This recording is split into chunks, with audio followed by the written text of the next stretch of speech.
Welcome to Spectrum Lanes here in Wyoming, Michigan. This is the final event on the PBA50 Tour and a major here. The PBA50 Cup Stepladder Finals just about to get underway. I'm Craig Elliott along with Tom Carter. And Tom, first, thanks for joining us for the majority of these events. It's not a problem. I had a good pleasure. time. We've got one final event here. It's a major, and we've got a pretty solid field here for our fans. An unbelievable start with Ron Mohr, the grinder, I think I would call him, because he seems to come out of nowhere to make a show.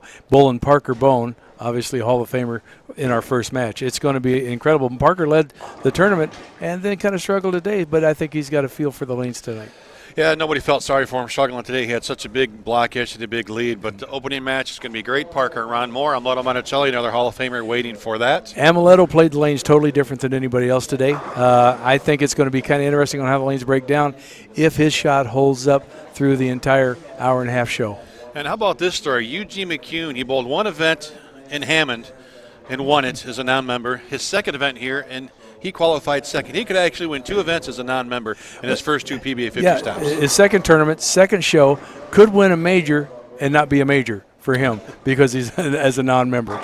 And another guy we've seen a couple times, most notably recently in the Suncoast PBA50 U.S. Open, Brian Kretzer, he ran the stepladder, got stopped by Mika, but he's back now, number one seed, looking for a win. Yeah, obviously a great player. Mika stopped him for winning that title at the U.S. Open, but he ground this thing out and actually kind of came from the middle of the pack to lead this tournament. And right now the shot plays kind of in, so it favors him. So this could be an exciting event for our last PBA50 tournament. Of our top five, does someone have an edge in this situation? Realistically, I kind of like Eugene McCune and Brian Kretzer in that title match, just the way it looks, But Parker being the only guy on the left side, you never know. Sometimes that's good, sometimes it's not. And we are ready to get to the action here at Spectrum Lanes. Opening match, Ron Mohr and Parker Bohn the third. Final couple of practice shots here. Extra Frame live on Flow Bowling, the first major on Flow Bowling. And it's right here, right now.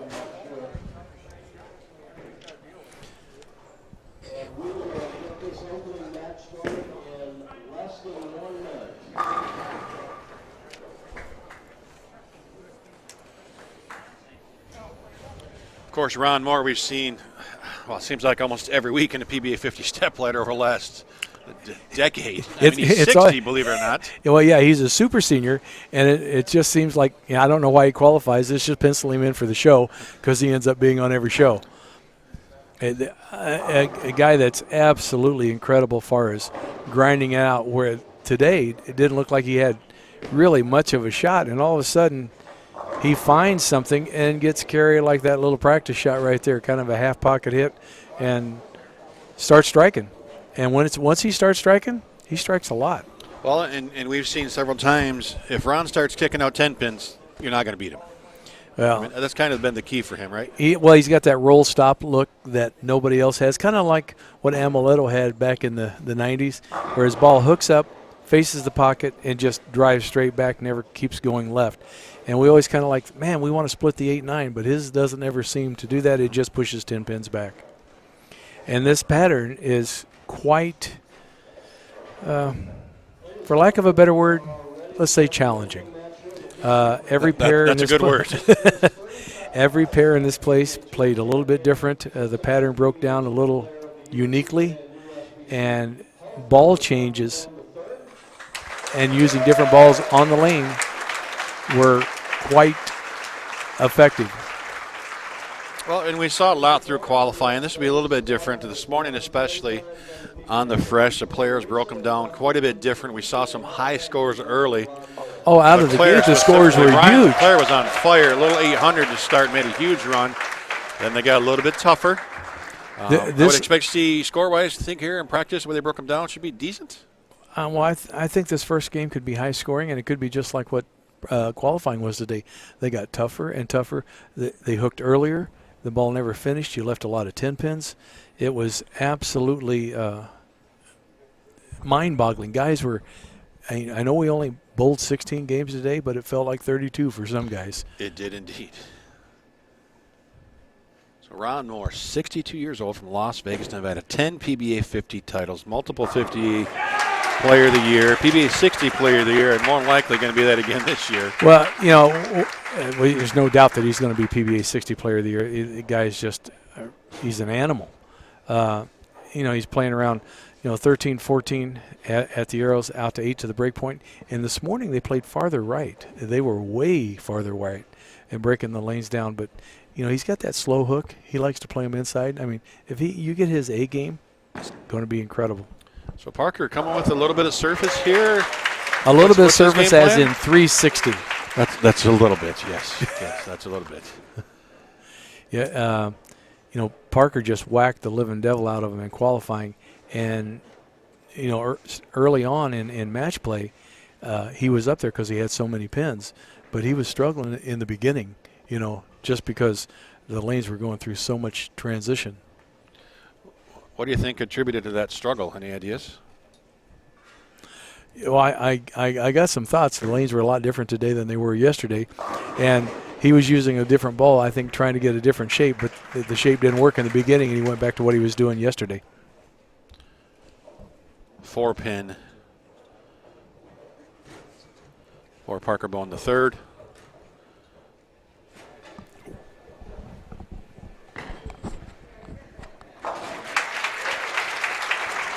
And in talking to that ball down there, you don't miss that because missed single pins were quite prevalent this week. Well, the thing about the single pins is, especially 10 pins, because there's so much oil to the outside, you wanted to get it there, but if you pushed it, it fell in, then you're like, well, I can't get it there. And it literally, your plastic ball would hook away. And so things are a little bit mind-boggling this week. It's the same ball that High Road Nano pinned down, hold down, that he used when I bowled him in match play. I was fortunate enough, I don't know if you call it fortunate or not, I got in the match play round because Peter Knopp, his ankle literally locked up. I guess when he was a kid that he broke his ankle and he's got a bone spur and it locks up. And as an alternate, I got in and I had to bowl. And the only match that I won, believe it or not, was against Ron Mohr. And the only reason was he started with that ball, which he'd been using the whole day, and didn't switch soon enough. Coming in after 8 games have already been bowled and taking somebody's place, if you've never done that before, I got news for you. You have no ideas what the lanes are doing, where to go, what ball to use. It's an eye-opening experience. So Ron could have been the number 3 seed if you wouldn't have beat him. Yeah. Way to go, Tom. I'm sorry. So Peter's okay? Yep, Peter's fine. He iced up his knee. He has to walk.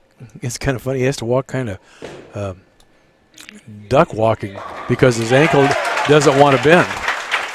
But he'll be all right. So we've got Parker Bohn the third talking to his spare ball. We've got Ron Mohr talking to his strike ball, both on lane 21. And these players have been in this pair a couple times this week. Now, Ron got that a little bit wider than I think he wanted to. He walked it out, and he got it out to 6 down lane. And there's such a hang spot that if you get it out, you can hit the pocket, but it's 10-pin city. And like we said earlier, this first match could be pretty high scoring just for the fact that the back ends are crisper. Balls are going to turn the corner a little harder, give you a little more pin action. Once that transition starts happening, we could see some frustration.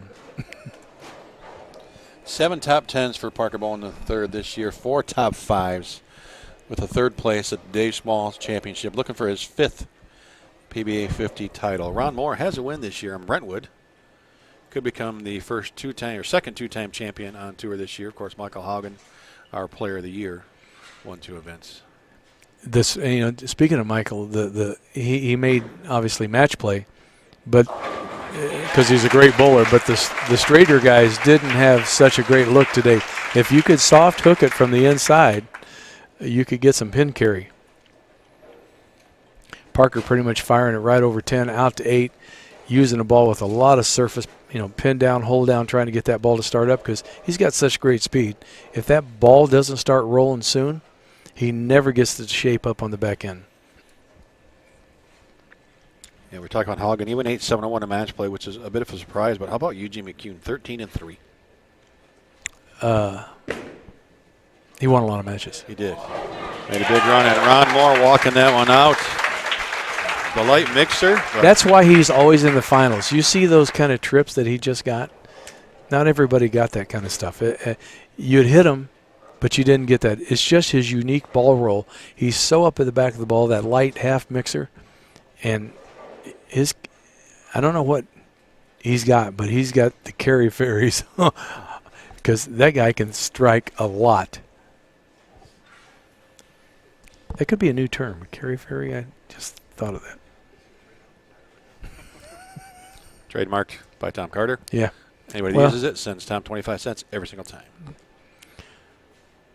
We've talked about this 100 times, but you watch Ron Mohr, his hands set up with the pressure that he puts on that index finger to keep his wrist locked so he can go straight through the ball.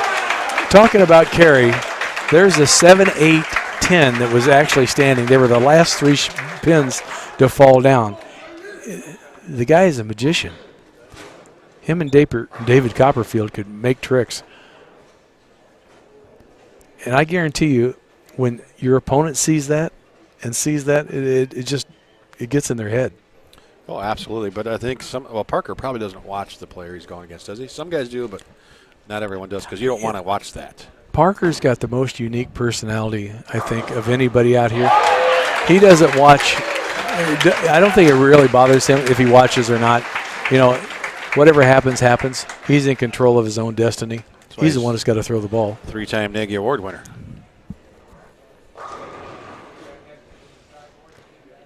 Another half pocket, but how about that carry? Yeah, well, you send the head pin across, you're going to get something done. We talked about that earlier. Messengers were few and far between this week. As a player, you love seeing that, but as an opponent, I mean, the Messengers are not necessarily a quality shot, correct? I mean, it's a little lucky break. Well, yeah, you're hitting half pocket, but the rev rates and the way these angles are today with the ball's entering the pocket, they send the head pin to the side, it bounces off, comes back across, and takes out pins. It's really cool to watch. You know, you didn't have a pin over there, but he sent another messenger. You know, well, you guess this might be high scoring, and well, Tom, so far you're a genius. Yeah, we got a 280 match going. I don't think they're going to miss much in this first match. It's just once this oil on this pattern that we have transitions, I think the match is coming up could be a little bit more tantalizing.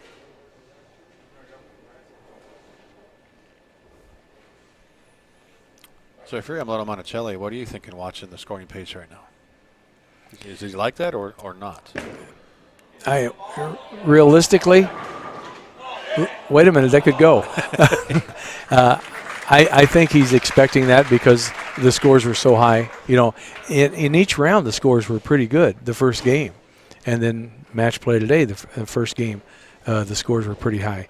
I don't think this is bothering him, but Amleto's going to be playing probably inside of Ron anyway if Ron wins this match. So all these guys are doing, I think, in Amleto's mind, is opening up his break point.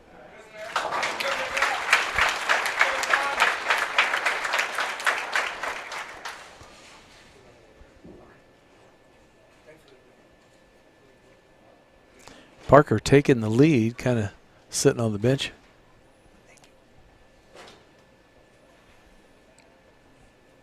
You still got 4 frames to go. You wouldn't expect to carry every shot, so still. Yes, you would. Well, you do, but the scoring pace we've seen this week, realistically, he understands he's not going to strike every time, more than likely. No. So it's far from over. And the pair that they're bowling on our show is a higher scoring pair other than the high end. The high end had some good scoring pairs. If we were on 9, 10, 11, 12, 13, 14, those pairs were tough.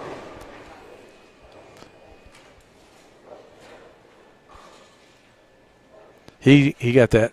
That's amazing that carried because he got that out to 4-5 down lane and come back. But he's got a softer speed. And he's probably only throwing the ball, 14 and a half. Parker, on the other hand, throwing the ball 17 and a half. And he does it pretty much effortlessly. Just take a quick peek at Amleto on a fresh early this morning. 245, 244, 225, 245, 236, 245, Yeah, he's not worried about the scoring pace right now. I don't think so.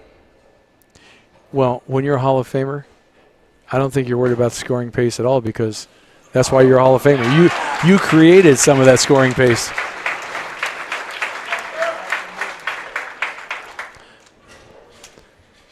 I had the unfortunate pleasure of bowling Parker when I got to come in, and I got Rambo'd severely.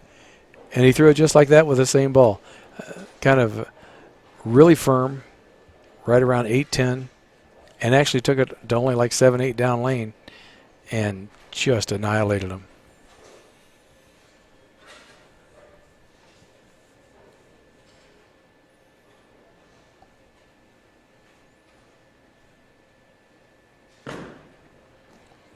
That was right at target all the way. Oh, there's a bit of a break. A little bit of footage right there at the line, lost his balance using that Vandal Destroy. Most every ball that Parker's got, and that was inside a target, and it was obviously high and got a break. The only reason because of his speed held the line. All of his balls are drilled pin down. He never drills pin up stuff just because of his speed. And on a house shot, it might work because there's more friction and more forgiveness to the left. But out here, when we have oil to the left, can't get the ball to recover.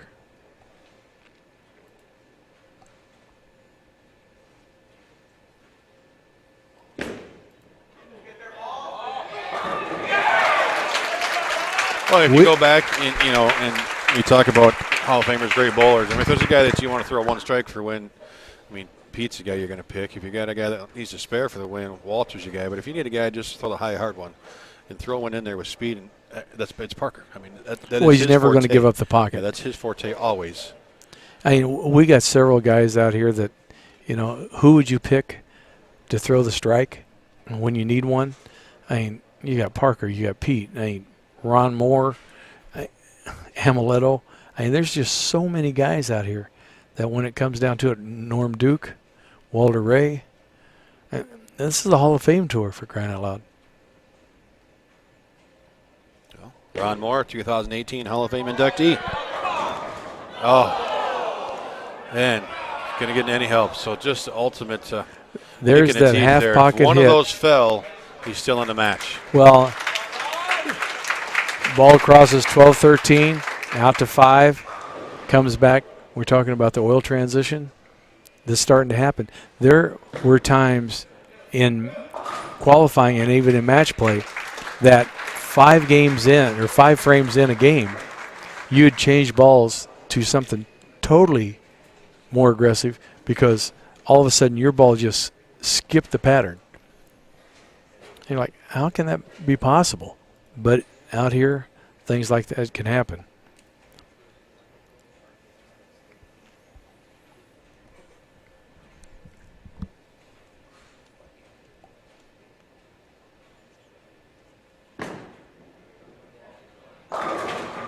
That was right at target again. Yeah. I don't know if he just slowed up. A little soft, maybe? Yeah, a little soft. That wasn't the higher hard one like he normally does, unless he thinks he's got the match in hand, is trying to, see what the lane is actually doing. Well, or just avoiding the big split, which those were all over this week as well. Well, the problem with getting soft, the ball went through the face and never did cross over hardly, so you ended up with a split. I'd rather see guys just stay firm. He's got this match. Yeah, 4 pins on this shot, and this one is over. What a rough way to end it. Had a great match going on. 7-10 for Ron Mohr in the 9th. Ended that. Parker Bohn the 3rd. Wraps up officially. He'll get to spare and a practice shot, and then little Monacelli. Well, and you can see that the lanes are transitioning. I mean, his ball's not quite making the move right at this point. So he's going to have to make a few moves. He doesn't get any practice shots except for on the lane next to him. So in the 5-7 minutes that the guys get for the practice, the lane could change a little bit. Well, I think he answered, without even hearing our question, he answered it for us with that second shot. He did throw it slow on purpose both times, trying to find, knowing he doesn't get any practice, he gets to try a little something here. Well, yeah, with the match, well in hand.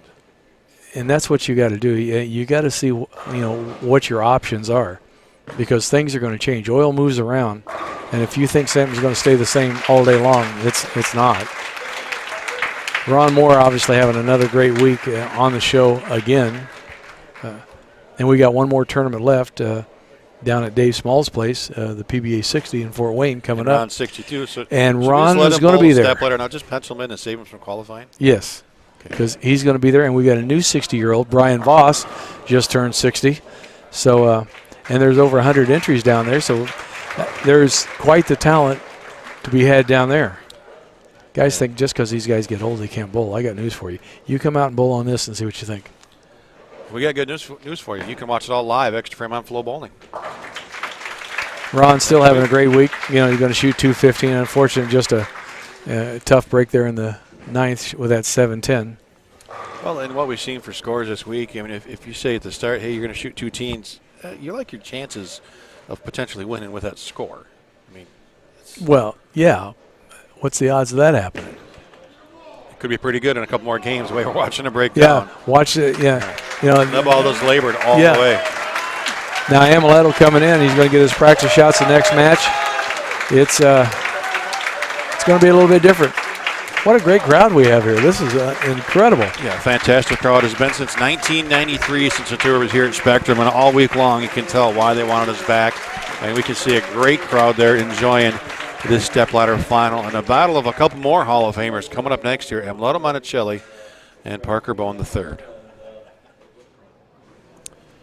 Pre-semifinal, semifinal here. Monacelli and Bohn, the PBA50 Cup. Extra Frame on Flow Bowling here. Amleto taking his practice shots. Obviously, just after that last one, they're a lot different because he's got some hang. And he's using the ball, that lit pearl, which is pretty much getting down the lane pretty quick. I would expect him to move in and use the hook spot down lane, but stranger things have happened. Well, you know, you bowled this event, and we talked about it a little bit, you know, and as we sit here watching all the qualifying, all the stuff, usually we have an idea, hey, this is the type of ball you should use, and this is a portion of the lane you should be in. This week, even now, don't ask me that question. What did you find out there? Is there a spot where Amleto thinks he can get? Because he's got to believe, hey, I need to shoot 230 plus. Where should I start? Well, with his rev rate and the way he likes to hook it, I would literally think that he would be around 16, 17, 18th euros out to 8-10 at the break point and just get away from what just happened. Sure.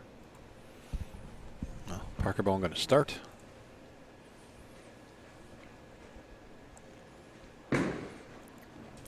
Parker continuing with the same ball, and that just checked up.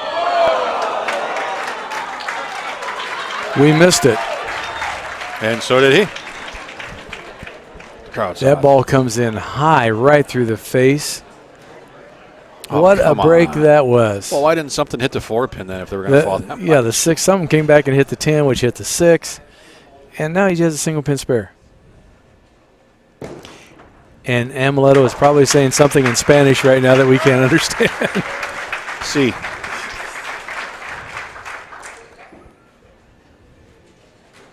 Well, let's see how your prognostication comes to life here. You're thinking like 14, 16-ish to about 8. Well, that's what I'm thinking. But, you know, he might try to do, which I don't know how good he is at it, kind of the high hard one, and try to keep it on line like straight up 12, 13. But his forte is hooking the ball. And just by his stance, I would say that he's going to try to stay right.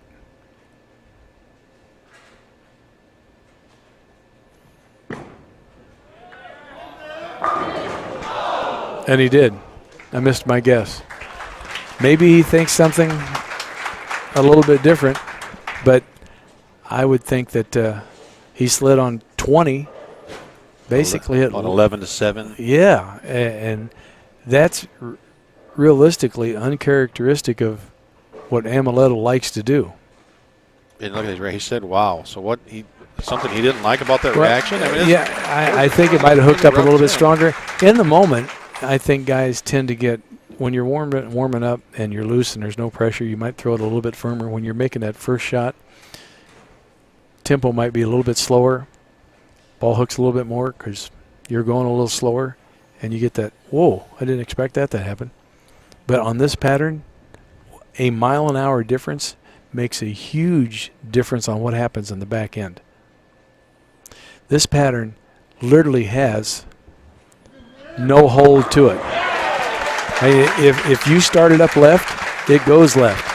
And I think a lot of senior players are used to having a little bit of hold. And this pattern being so flat, you've got to get it right. And he got that a little bit farther right down lane. Yeah, well, he's got such a great rev rate, it might come back. But, you know, he played like 12 or 13. It's like he's a little bit deeper than his first shot. But when we don't have hold with the ball speeds that we have on the senior tour, you see a lot of through the nose, Brooklyn. Then what happens? Yeah, this week it was washouts and splits like crazy. Well, if you push it, well, for him, you push it to the left and don't catch it, it doesn't recover. In my next to last game, before the position round, I'm basically on strike spare.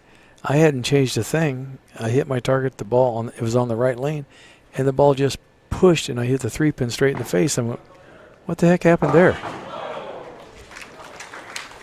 You know, and we didn't think the lanes would, change a lot on the left side when talking to Billy O. He's down there helping Parker. But out here, especially with surface on the ball, he's changing his own track. You know, the ball track there, it's going to burn up a little bit, get a little bit of carry down.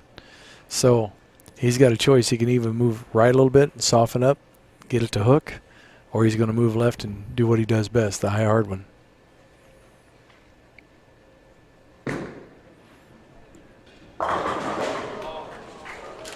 And I think it's left an high hard one. Yeah, I don't know. Almost maybe he just wasn't 100% committed to what he wanted to do on that one. It looked a bit tentative here. Maybe touch right, but well, it almost pretty direct. Yeah, that's pretty direct. It looked like he tried to get it out on the lane. It's a little bit aloft because you normally don't hear the bang on the lane from Parker. So he was trying to get it out there and just keep it on line. Well, info with Amleto Monacelli, 56 years old from Venezuela. 8 PBA50 titles. And today, if he wins this major, PBA50 Grand Slam. Really? He has 4 majors already, all 3 of the other ones. The U.S. Open twice. In the first PBA50 Cup here, the new 4th major, would be the only Grand Slam winner. Wow.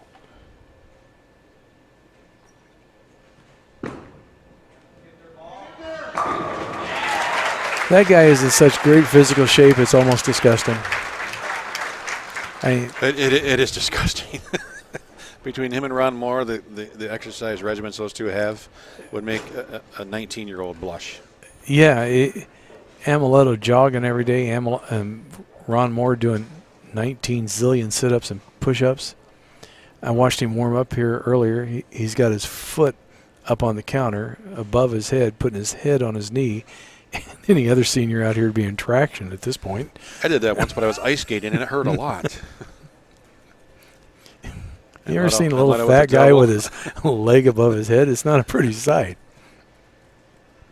Like we're 3 in a row and an early lead here. Ameleto's starting to create some shape down lane. And that's not a good sign for Parker Bohn because No. he has not created any shape yet. Yeah, there's like 11, 12, 12, 13. All depends on how you look at it. 5, 6 down lane. The key here, I think, and you see guys using surface a lot, but Amleto went to a less surface ball to get it through the front and try to create motion on the back end. Because if you get a ball to burn up too soon, it looks like it's going to hit the pocket. But then you just flat 10 all day long. If we get Parker a strike here, he's still going to be down over 30 with 6 frames to go. At what point does he abandon ship and try something different? After this shot. And he gave that a little bit of room, didn't he? Yeah, a little bit. But, again, his ball speed. I think that's been, unfortunately, Parker's nemesis sometimes is his speed is so good that, he can get it down the lane, but then it doesn't turn the corner. How much of that do you think was speed, or how much of that was the aggressive cover and the ball just burning up and there's nothing there when he gets the ball? For Parker, I think it's more speed. Okay. Yeah.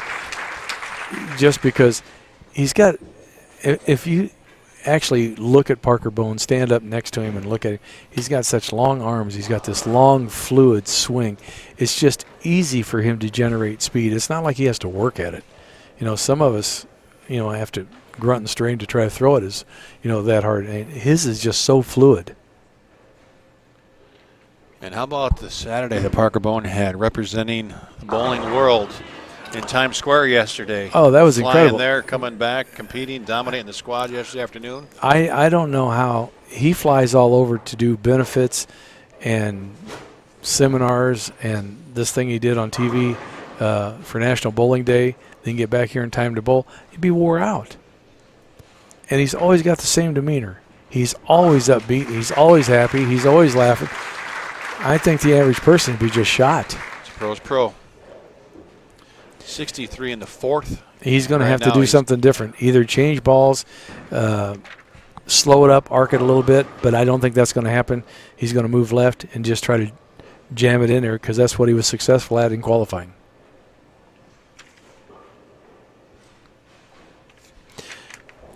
He could switch to one of the balls that he used was a katana slash, which is asymmetrical, going to roll up a little sooner. So he might be able to stay in the same spot. And if he'd go to something pinned down, hold down with a little bit of surface asymmetrical, and you can get the ball to roll a little sooner. You look at Amleto's ball right there, pinned way up. So he's getting this. He picked a ball that's going to go straighter down lane and try to store a ton of energy just for the back end.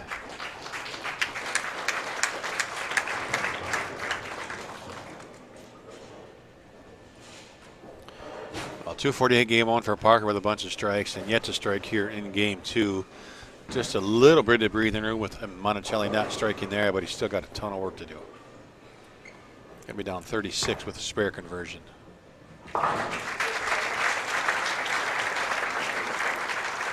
Amleto just being so strong at the line, just dead posting. All that running he's done. His legs are so strong, and it allows him to have great leverage at the line. That's what makes his ball react. You see guys that don't have strong legs. They fall off to the shot to the right, or they bend forward because their legs aren't strong enough to hold them.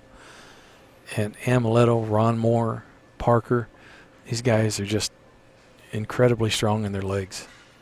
Well, and that's why they're here week after week after all these games. It doesn't phase him. He's definitely playing each lane a little bit different. He's a little deeper on the left lane. Talking about legs, we're talking to Brian Leclerc. He's been wearing that knee brace, and he took some weeks off, and he's been using that knee brace. And when he came back, just like if you use a wrist brace, your wrist gets weaker because you're not really using it.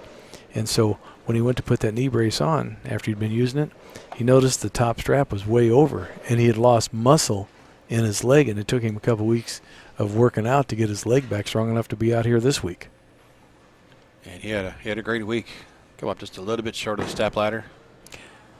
But for a guy who didn't think he could finish the season, the player had a nice tournament. He had two options: go left and high hard one, or move right and open up the lane a little bit. And he slowed down. He arced it more. He let the ball eat on the back end. He didn't try to jam the hole. And I think that's the right move for him. He's burned up the front part of the lane where he was playing, where he could jam it. And now he's got to go. He's got to what we call circle it, kind of go around it a little bit. He's got 36 pins to make up. In 4 frames.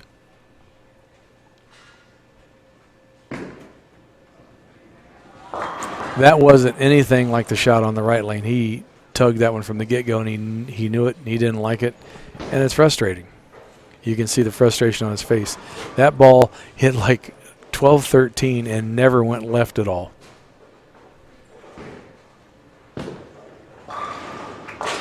Well, he was lucky. He at least has a single pin spare to pick up. That could have been real ugly through the face and left a split for him. Amleto pretty much in the driver's seat right now.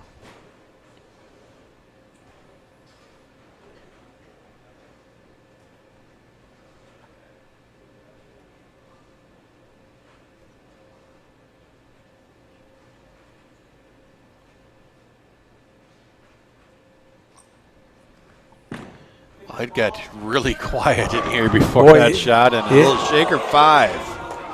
And this match isn't over. No, he amped that one up a little bit. The ball never made the turn. He crossed like 13 at the arrows, out to 8. That was a little bit inside of where he's been playing. And you catch some of that oil, the oil that we're using this week, and that ball acts like it's a jet ski. It just goes.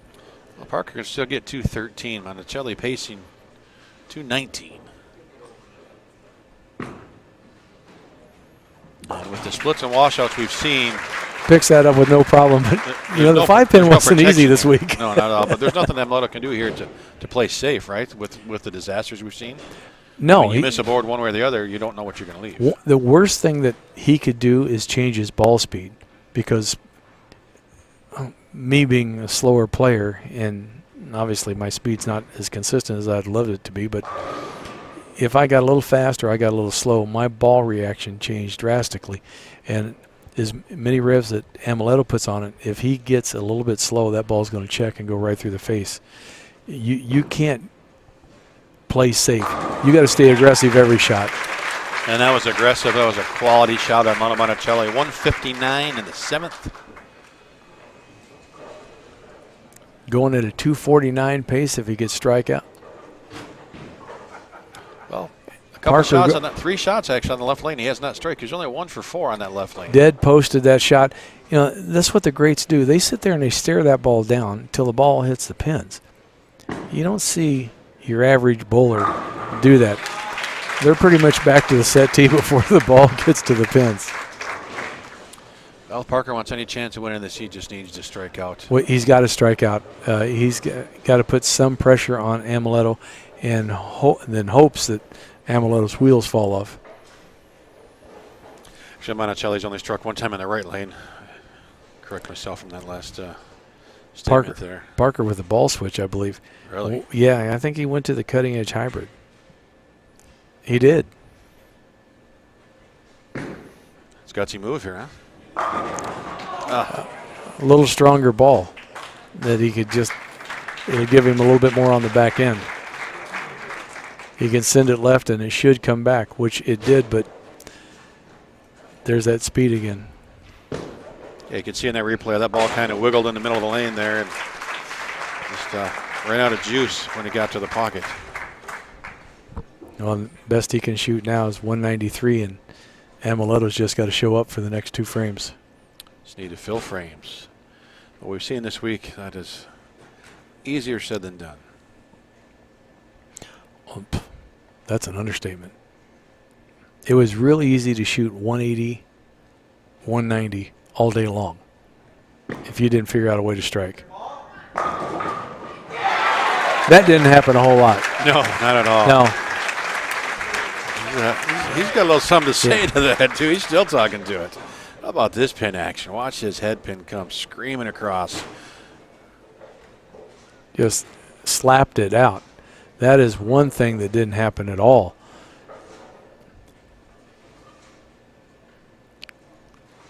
A special added attraction for Flow Bowling on the show today.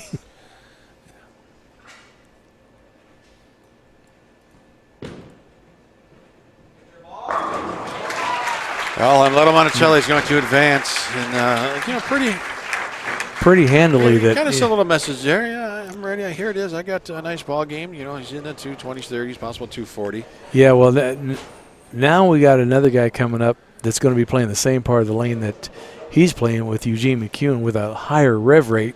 Yeah.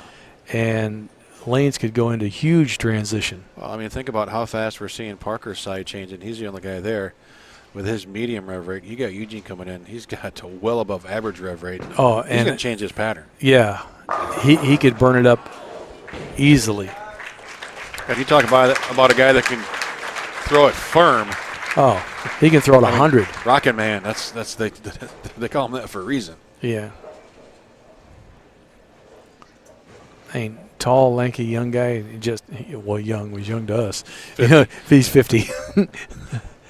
But he can throw that thing 100. It's just amazing how hard that guy can throw a ball.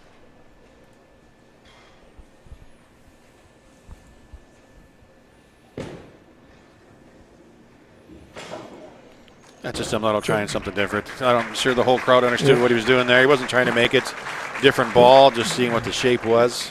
Nice little 237 for Amleto. Parker can shoot 193 if he goes all the way out. Opens it up a little bit, softens it up a little bit.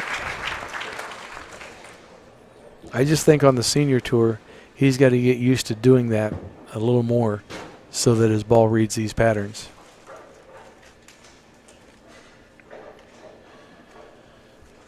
Just making it official here. But Parker Bohn III, fantastic weekend, put on a lot of miles, and thank you, sir, for promoting the sport in New York yesterday. Another stepladder final. No win for Parker. Amleto Monacelli getting ready to take on Eugene McCune here in the semi-final match.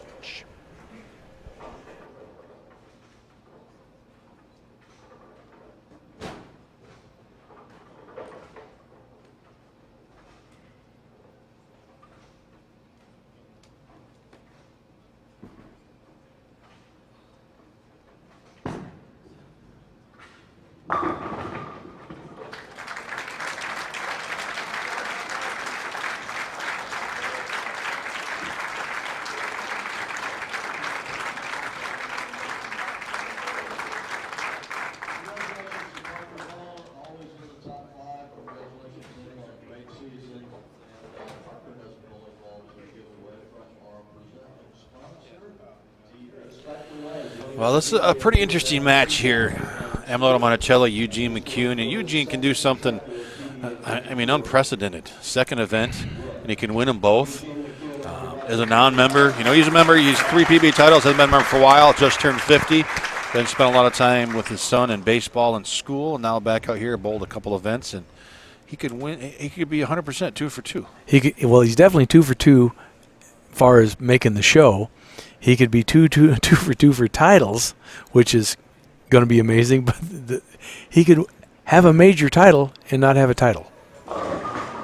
That's what's the incredible part of it is. He's just, I don't know if that'll be in the record books that way or not. Well, on the PBA Tour, Graham Fa won his first event as a member, and it was a major, and then he won his second event, a regional, but not a national and a major at the same time. So it's kind of been done before, but he was a member when it happened. Eugene not, but I got to believe if he wins now, John Weber should be handing him a membership form and saying, I'm sure that he won't be bowling anymore. Well, we're done this year, but he won't be bowling anymore unless he joins again. But you know, maybe just to, you know, it's close to home for him, just down the road. He won in Hammond, which is a home game for him basically. So a couple close events. Hey, try it out, see how you do. And success obviously has been in his favor. Monacelli 6 spare, frame 1, and you mentioned just off air watching Eugene. I mean, you talk about a guy can throw the high hard one. Yeah. And rev it up. That's the difference between him and Parker. Well, yeah, his forte is throwing it hard if he can, and he can rev the living daylights out of it, which is kind of amazing. I mean, all day he has played. He about threw himself right off balance there. All day he played in. Yeah. And right now he's moved right, picked up his speed, and he's throwing bullets up 8, 9, 10.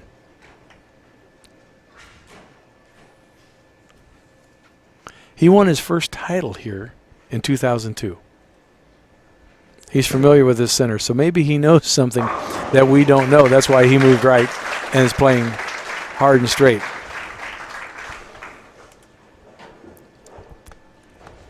Totally uncharacteristic of what he done to get him to this spot. Versatility.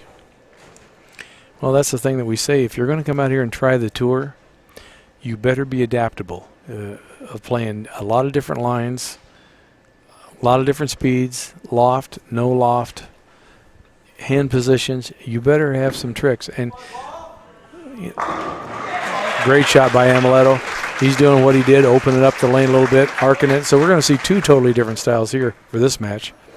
But if you don't have some versatility out here, when you come out, you will have if you stay out here, because you'll learn to do a lot of different things. Or you'll be going home early. Right, and if you're kind of a one-trick pony and you don't want to change what you're doing, you'll be going home early.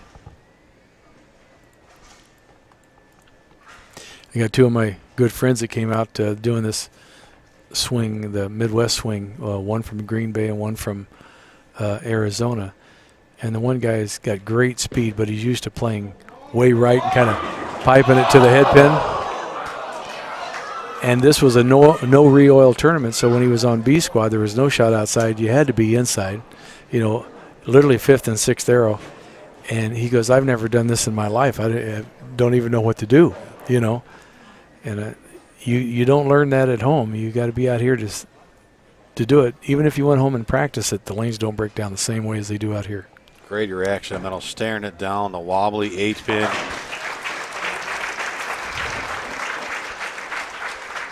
So I checked the PBA.com scoring records. 2010 9-gamer Eugene McCune in Las Vegas for 9 games.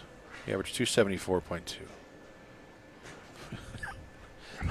I don't even laugh at that? I'm trying not to laugh because which is what you needed to do today, a little bit better than that, because you came in as the alternate. Yeah, I came in as the alternate. So not unprecedented. I like that. I come in as the alternate. You come down after the first game and go, if you could shoot 300 for the next 7 games. Well, you could miss one more time in 7 games. You have a possibility of making the show. And, I'm lucky to hit the head pin. What are you talking about? The reason I'm the alternate is I couldn't strike the first place. Yes. Eugene's got some family here. He's really feeling it. You can tell he's relaxed. That's his demeanor anyway, right? Pretty easygoing most of the time. Yeah. He's just until he's bowling, then he's pretty wound up. In that position round match, did you hear a few yells and screams? Because once he threw that 3-bagger in position round to get him to third, he was fired up. Amleto's got his work cut out. Actually, the way Eugene's playing him, technically, probably should make Amleto's shot a little bit easier because he's opening up that break point.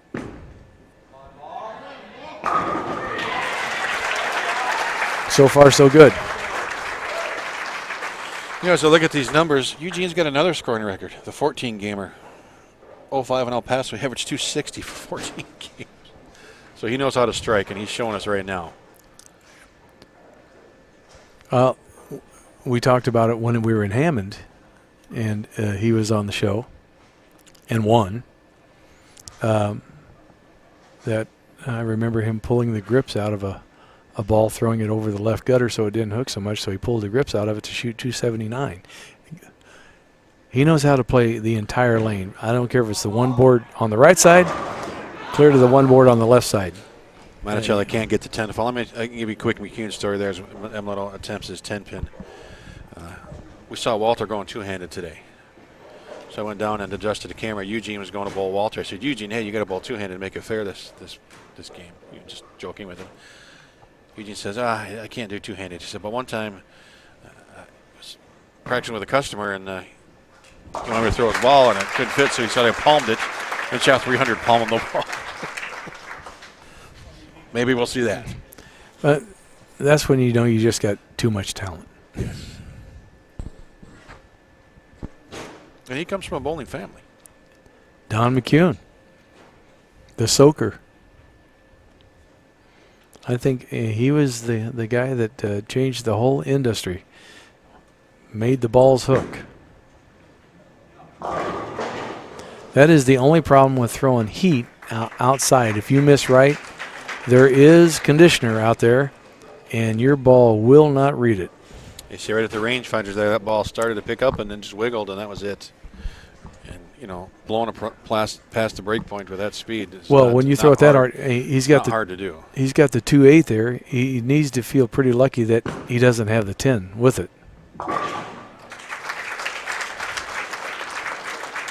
I think he knows he got a break there. 18-pin lead.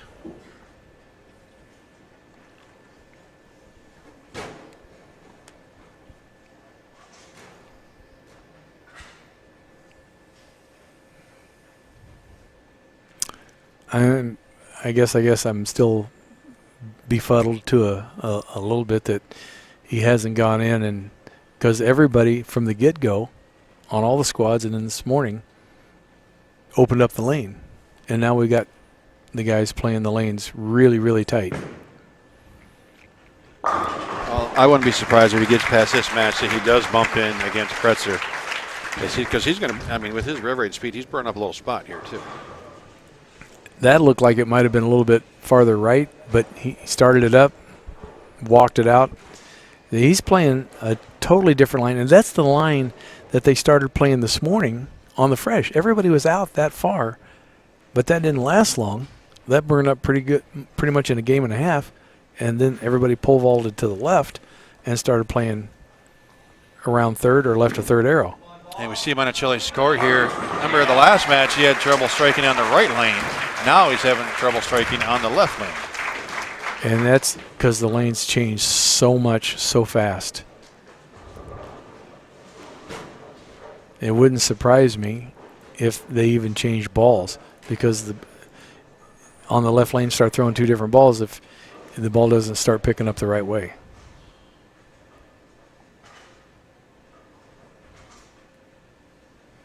Ameleto's been in this position so many times, and it's kind of like old hat. So is he thinking in Spanish standing there, do you think? I'm pretty sure he is. Have you talked to him in English? I actually haven't talked to him a lot, just in passing, But no, is he good English?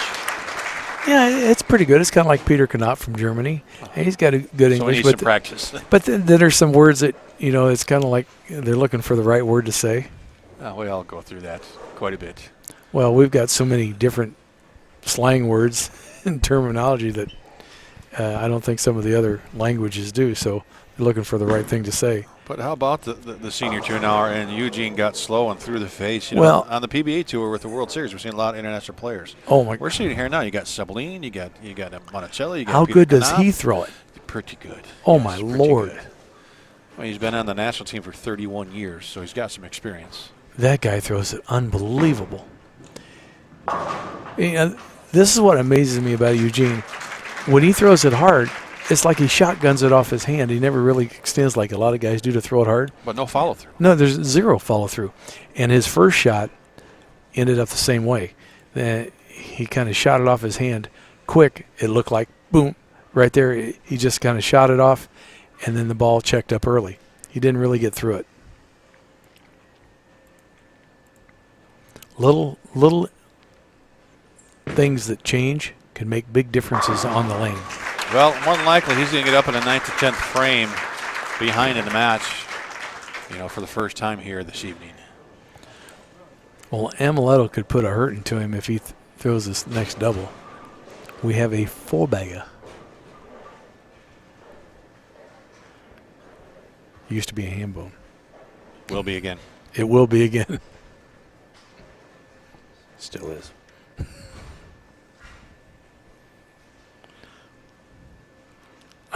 They were talking about that, I think it was on the PWBA the other day, and they had ham bone for a four-bagger, Yahtzee for a five-bagger, yep, six-pack. Double turkey. Single turkey for Monacelli, 3 in a row now. I think Kelly Kulik, when they called it a seven-bagger, it was train ride or something she said. Let's call that a good game. Yeah, I didn't understand. Ham turkey dinner. Ham turkey dinner. Jeff Goodyear in the background. I'm just hungry now. Foreground. Monacelli. 16-pin lead with the strike here.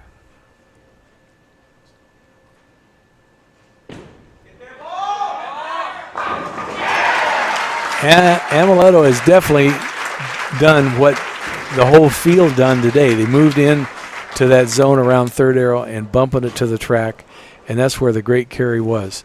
If you could keep the line with the right speed, crossing around 15, taking it to 8, the ball checked at the right spot, and you had carry. If you were left of that, your speed had to be slower.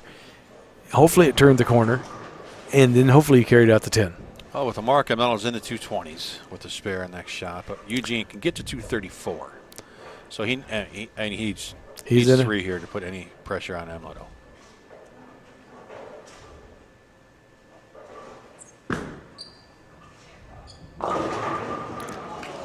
He just took himself right out of the match. He came through that so hard and fell off to the right. I don't think he had good leverage on that shot when he went through it. This ball's going to go down there quick. That'll be quick.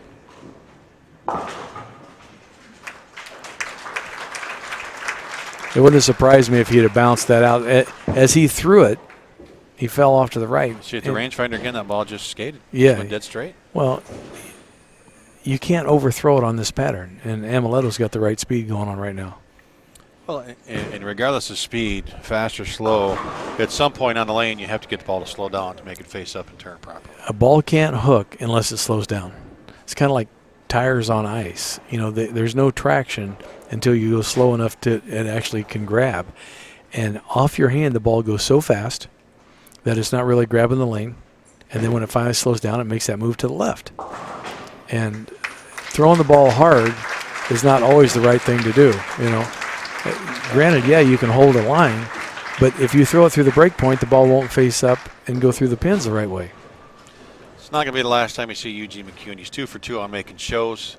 His debut here with the PBA50 guys. You got to believe he's going to be ready to join. With his success, why not join the tour next year? Well, yeah, he came out. He's had 2 good paydays in 2 shows.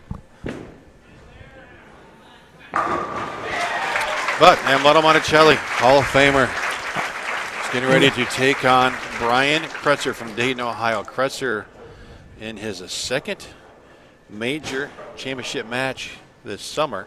Right, he lost to Mika at the U.S. Open, had a great match there, and obviously Kretzer's not as scared of anybody, no matter who it is. And he's got over 150 titles of some sort in his career. Whether they're PBA titles or high roller titles or other stuff, he's not afraid of anybody. No, and right now the shot's opening up to what he likes to do. He likes to get in and kind of soft loop it, and this title match could be huge. Amleto's got both lanes now, so this could be fairly high scoring.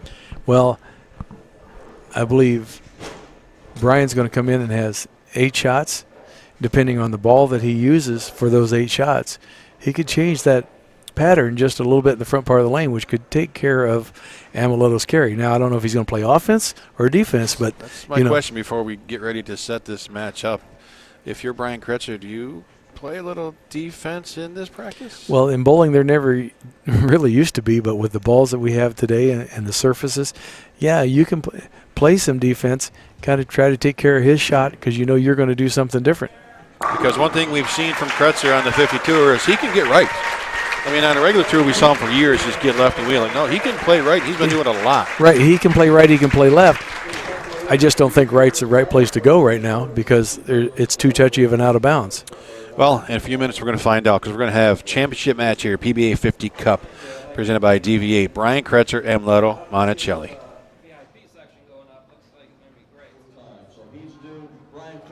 Well, if you're not ready for the championship match, you have about 7 seconds. This is going to be quite interesting after watching Brian Kretzer open up with his practice shots, surfacing a ball every time he threw it. So the question is, did he try to tear up Ameleto's line, or is he trying to make a better line for himself?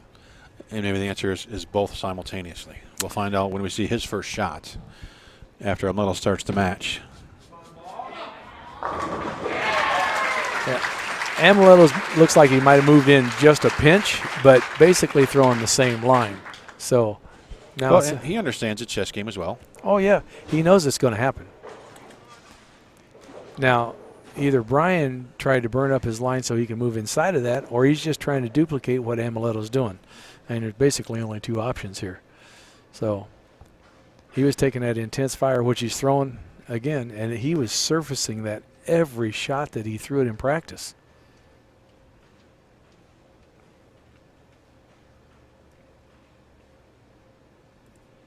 Seven steps, a little drift to the left, and trying to stay just maybe a touch right of Amleto, and trips a 4. It just looks like he's trying to jump on top of Ameleto's line. Is that a good idea or a bad idea? Ameleto's so lined up I don't, unless you think you can do exactly what he's doing, that's a tough call. I think. Can you outstrike him? Yeah, can you outstrike a guy that's absolutely dead wired at this point? Got a little tape adjustment. Delay a game. I will wait. And Brian's got a ton of tricks that he can do with his hand. I mean, I think he's a wizard with hand releases. Fingers halfway in, fingers buried, thumb halfway out, thumb in. He can create so many different rolls just based on his hand position.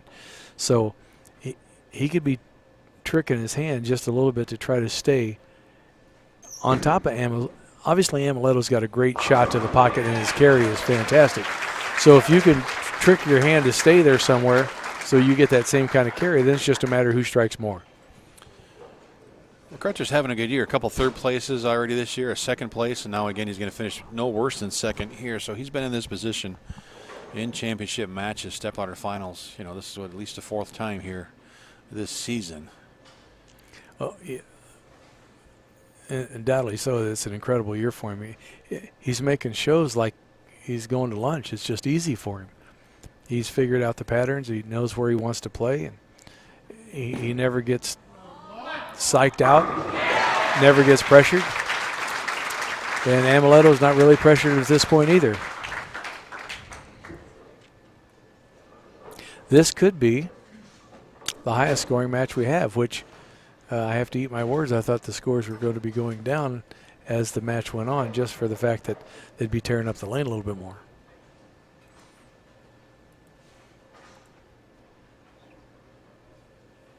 That's probably why I'm back here and I'm not out there bowling. Well, I mean, you mentioned there's just no room left, but with the surfaces and the rev rates we've seen so far on the right-hand side, did that create a little bit of room right so they could miss a little bit right down lane? And we're seeing balls come back that we didn't see earlier in the week. Yeah, you really didn't see that reaction all week. 24 hours ago, that's a washout. Right. You didn't see that reaction at all. So they've broken down this TV pair a lot different than what we bowled on. But, again, that's why they're there and we're sitting here, because they understand how to break a lane down and where they want to play, and they can actually manufacture a shot for themselves. And there's way more to this game than what people see, you know, as far as the technology and what goes on the lane and what the guys do with the ball and their releases and their rev rates and their speed. And these guys can manipulate their rev rate, their tilt, their axis. Obviously, we can change surfaces. And there's so many factors. It's almost like playing the lotto. You might have a better chance of solving the Rubik's Cube than figuring out some of the stuff that these guys can do. And for the record, I'm back here because I'm not 50 yet. You coming out when you're 50? Not a chance. You know how good bowlers are out here? Well, yeah, I get my head brains beat in every week by now. Yeah, I like my chair. I'm very fortunate. I've got 6 checks in a row. You know, at least I'm getting checks. That's not a bad thing. I'm just not making shows, but at least I'm getting paid. Brian Voss is going to try to change that next season. As he turns 60, he's going to take up one of those checks. So start practicing. Hey, next week I get to bowl against him in the PBA50 down at Pro Bowl West in Fort Wayne, Indiana. Ron Mohr's hometown where he grew up. And he'll be there. And there'll be a lot of cheering going on.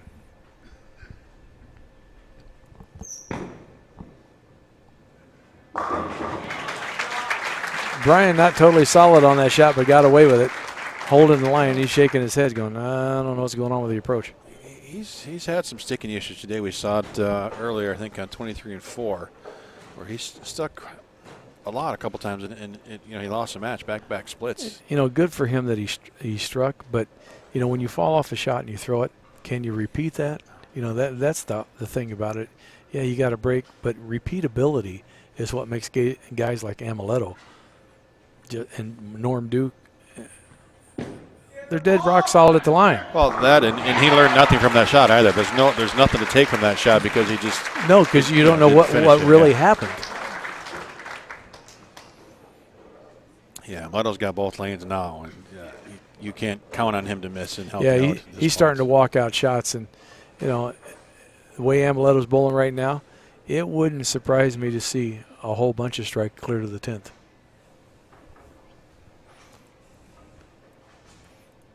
You know, it's amazing. Ameleto's one of the greats, Hall of Famer. But and I think we've talked about this, but he almost quit the tour. He was ready to give up in his early years. He wasn't doing good, and he was going to go home.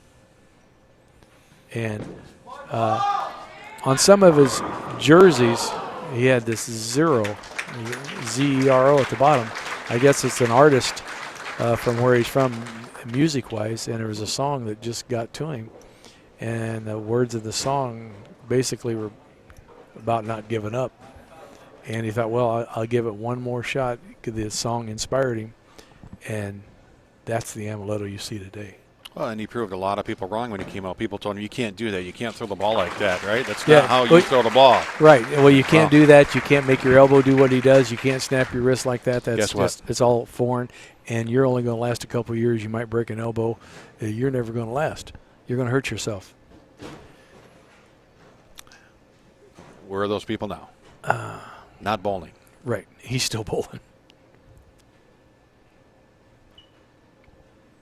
Well, and, Kretzer went through the same thing in his career, right? He's got a unique style, the drift. You can't drift. You can't do that. You have to throw it straight. You have to walk straight. No, he makes it work. We were talking the other day. He came over and had dinner with us. And he didn't know that he drifted until he seen him. So he didn't know that. I mean, to him it was natural. He didn't know that he actually had a drift. And I went, what? What do you mean you don't know you had a drift? So he doesn't look at his feet from start to finish, obviously, because they're. Well, he looks at the foul line. Okay. He picks a spot at the foul line and he walks to it, and he didn't realize he drifted. And just like in an earlier match, a lot of strikes to start. How about that conversion? There you go. 10. Crucial to stay in the match. Yeah, only down 20. Yeah, if he doesn't pick that up, Ameleto's kind of walking away with this. But his first shot obviously hit that out of bounds. He's not as far inside as Amleto is, and which is really surprising to me with his soft hook that he can do, that he's not left trying to play that track area a little bit stronger. But, we see a lane from here as ball reps, and they see it totally different from there as a foul line.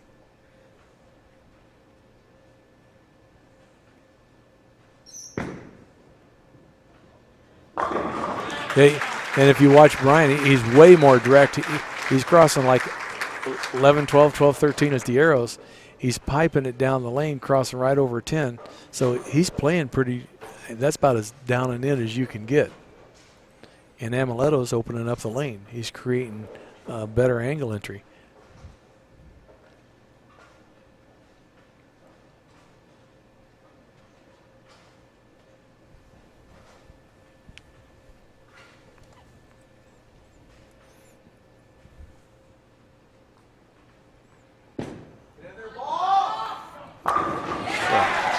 He has got it all going on right now. I still love how quiet it gets here in Spectrum Lanes. A lot of fans, very respectful. They understand the situation, what's going on. Yeah, you could hear a pin drop there. He crossed 15 out to 8, ball shaped up on the back end, and he's throwing pins everywhere. And I would have to say that Amleto is definitely right now in his comfort zone. And when you feel comfortable, your swing gets loose, and you're going to strike. It's a 20-pin match right now. Amleto going at 279 pace.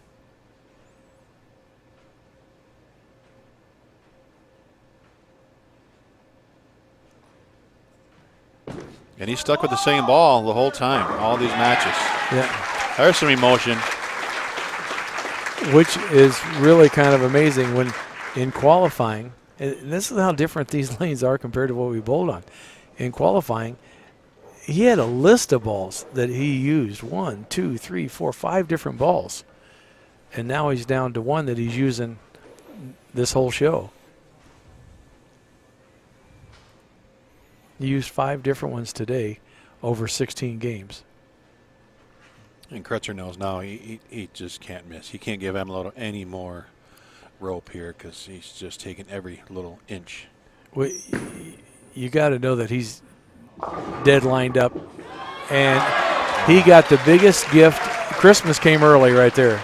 Well, he 2-4-10 last shot, and it comes up late again. Yeah, it looks like he threw it in the same spot, and he is totally fortunate that 2-8 just fell out.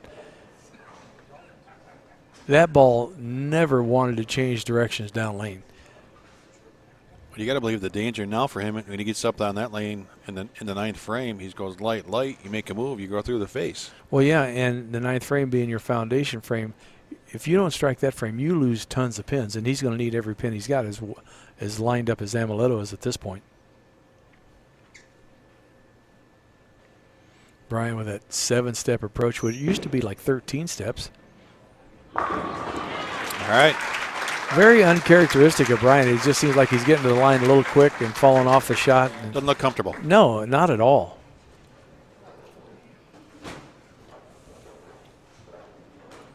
It's a good thing you got the ball to the right, because normally when you fall to the right, the ball is dead left out of your hand, and it goes right through the face. You normally thumb down it, your hand goes around it. It's not a good shot. It's definitely not repeatable.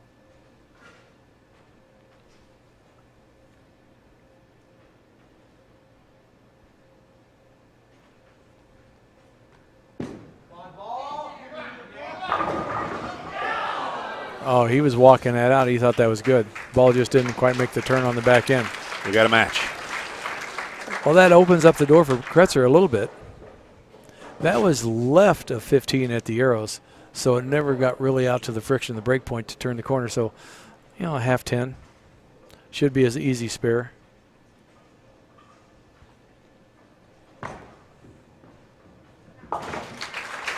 One down. Ball game has changed a little bit. Possible 258 now for Amleto. 259 for Kretzer if he goes all the way out. Kretzer can't be shut out, but he can win it in the 9th and 10th frame. Yes, sir. This is huge. You know, if you're a bowler, you understand how huge the 9th frame is in a match, on how many pins you can make up or lose in that just one frame. Oh, that was right quick. Oh, we've seen this before today. Yes. Ron Mohr. That was quick off his hand, quick with the approach. He throws it, stands up on it, gets out of it. He got it right early, and that ball just never seen the back end of the lane. But there was a 710 picked up today. Lenny Borsch picked up a 710 today, bounced it out. Unfortunately, didn't happen just now. Well, it's still Matt's still far from over 235 for Amleto, but let's remember the last two shots for Kretzer. He picked up that 2-4-10, went light, had a nice carry. He has to make some kind of win. And yeah, look at him. He's looking, what do I do? Oh, he's taking a re-rack. To think about it some well, more. yeah, you got to think about this shot because he makes the wrong move. He's through the face. Right, which happened a lot. And but he has to move. He doesn't have a choice. He can't throw it where he did the last two shots. If he moves right, it's through the face. He makes the wrong move to the left. The way the ball's reacted, it could be a split. Never read the back end. So this is huge. I mean, this is a turning point in this match right here. Well, and he's got to have some sort of unmakeable spare here regardless. Doesn't have to strike, but. And this could be, if this works out, his first PBA 50 title.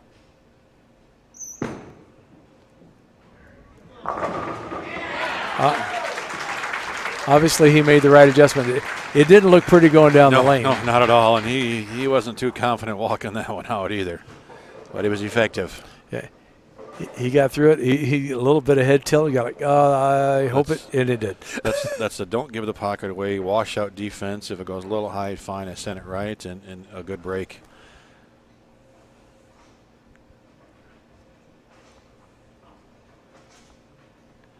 He strikes here.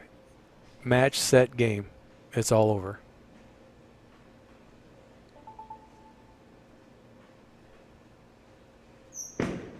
Good shot. Down to 8. And flushed it up. Brian Kretzer going to win his first PBA 50 title. And a major. Well, he's been so close so many times, and just a couple months ago against Mika, and he's got to have some great feelings going through right now. Needs to finish things up, though. Well, that was a good shot. He posted that, went through the swing. He knew that was going on.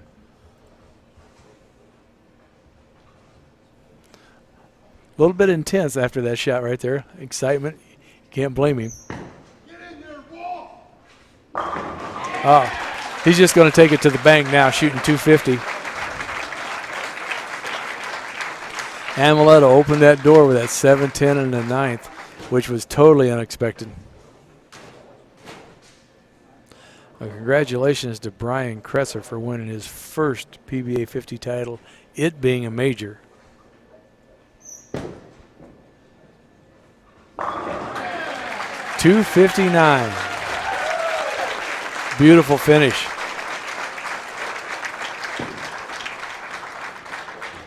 Amleto just going through the motions to get his 10th out of the way. But it's still a good week. For us guys sitting back here, I'd take second right now.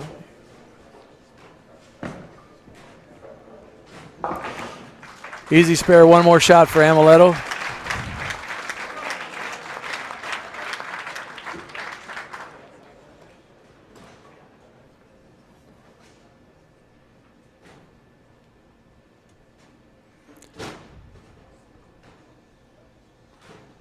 Craig Elliott headed down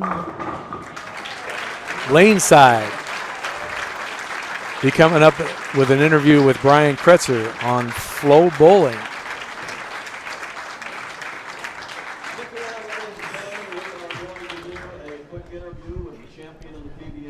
Got an interview coming up. Craig Elliott with Brian Kretzer on his first PBA title. Join us again next week in Fort Wayne, Indiana. PBA60 tournament at Dave Small's. Well, this may not be Pro quick. Bowl West. Brian Kretzer, congratulations. It's been a while. You were close against Mika at the U.S. Open. You got it done today. What are you feeling right now? Well, obviously, joy. My mom's had a rough year, so this doesn't mean the world to her. So I really don't have a lot to say other than the Eaton family. You guys are wonderful. Great bowling center. We love coming back here. Fans are unbelievable. Thank you very much, fans. Roto-Grip's been my sponsor for over a decade, and you can't ask for better bowling balls. Vice Grips, they do a great job with me, and Storm Shoes. If it's not for them, I'm not doing this, and I have to thank my family. My wife, she lets me go bowl. God love her. Well, it was a great final match, great game. The right lane gave you fits a little bit, though. You changed there. You didn't strike really solid on that lane. You had to do something in 90 frame. What'd you change? I threw it just okay and got lucky, to be honest with you. All right. I wasn't going to miss right, and I got it up the lane, and fortunate enough it struck. And then, I threw a good one in 10th. Amleto got a horrible break. I got a really good break on that lane, and unfortunately that's the game of bowling, but, sometimes it goes in your favor, and today it did. Well, let's back up here and get some space, and we can get all our fans out there.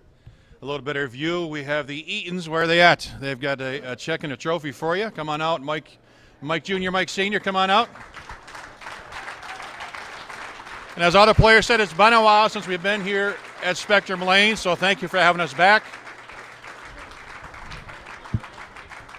Let's start with the PBA50 Cup, a major championship right here.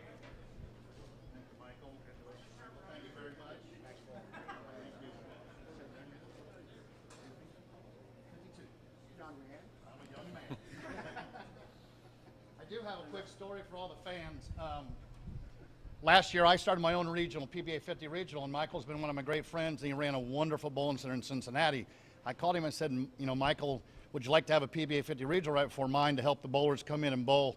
And he goes, Brian, I'd love to help you, but my father and his partners offered me a great deal up here at my home bowling center. So he got to come home, which I was very happy for him, and he told me, he says, once I get my feet in the door, we'll see what we can do. And he didn't put on a PBA50 regional, he put on a PBA50 major, and I want to thank him for it. Thank you very much. Well, let's bring in Mike Sr. with a check here. Thank you very much, sir. Thank you very much for having me. Mike, come on over a second. It's been a couple years since the tour's been here. Great crowd, great job. Yeah, it's awesome. How's it feel to have a nice tournament like this? This is great. Thank everybody. Thank you for coming out. It's great. It's nice to have a welcome committee like this when we come back. Brought them back. We'll have them back next year. They are coming back.